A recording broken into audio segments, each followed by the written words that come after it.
अकबर भाई से तो मुझे जरा भी उम्मीद नहीं थी कि वो ऐसी हरकत करेंगे। अरे उन्होंने तो हद ही कर दी, रास्ते में रोककर पैसे मांगने शुरू कर दिए। रिश्तेदारी का भी जरा लिहाज ना किया। हमने कोई पैसे खा तो नहीं जाने, आखिर वापस करने हैं ना। रुपए पैसे के मामले में कौन लिहाज करता है? करे भी क्यों? गलती तो हमारी है। अगर हम वक्त पर पैसे दे देते तो ये नौबत ही क्यों ना आती। लेकिन इस तरह हमारी बेइज्जती करने का उनको किसने हक दिया है? भला ये भी कोई बात है? हमारा ये वक्त ही बुरा चल रहा है, और जब वक्त बुरा हो तो क्या है कि इंसान को खामोश ही रहना चाहिए। जो बेइज्जती होनी है वो तो होनी है, अब चाहे वो अकबर के हाथों हो या आशिर के हाथों। अगर वो नसीब में लिखी है तो वो कि मिल के रहनी है वो तो।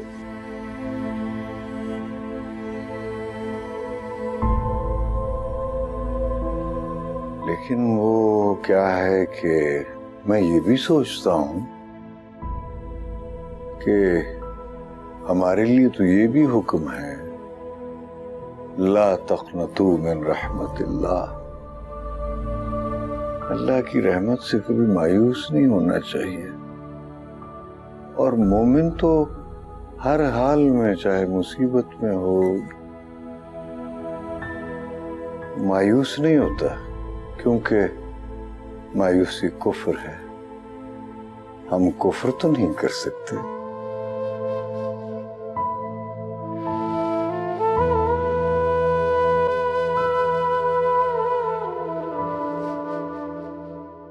मानी, मानी कहाँ जा रहे हो तुम? अंदर दम घुट रहा था इसलिए बाहर आ गया मैं।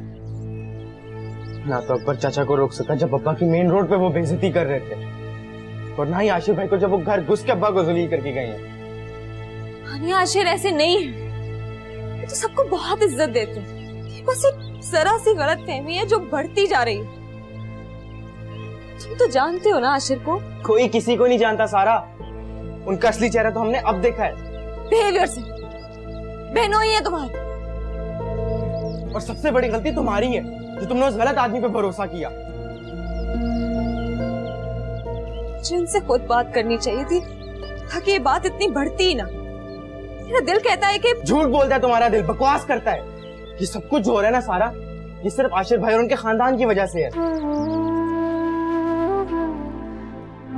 उनकी डिमांड्स पूरी करने के लिए अब्बा ने कर्जा लिया था ना, जो कि आज तक हम भुगत रहे हैं। फिर भी तसल्ली नहीं है, एक घटिया इल्जाम लगा के हमें जलील कर दिया। दिल तो चाहता है कि इनका वो अशर करूं कि याद रखे सारी जिंदगी। मानी प्लीज प्लीज इतने जज्बाती मत। क्यों ना हो सारा जज्बाती, मुझे अपनी नजरों में गिरा दिया इन लोगों ने।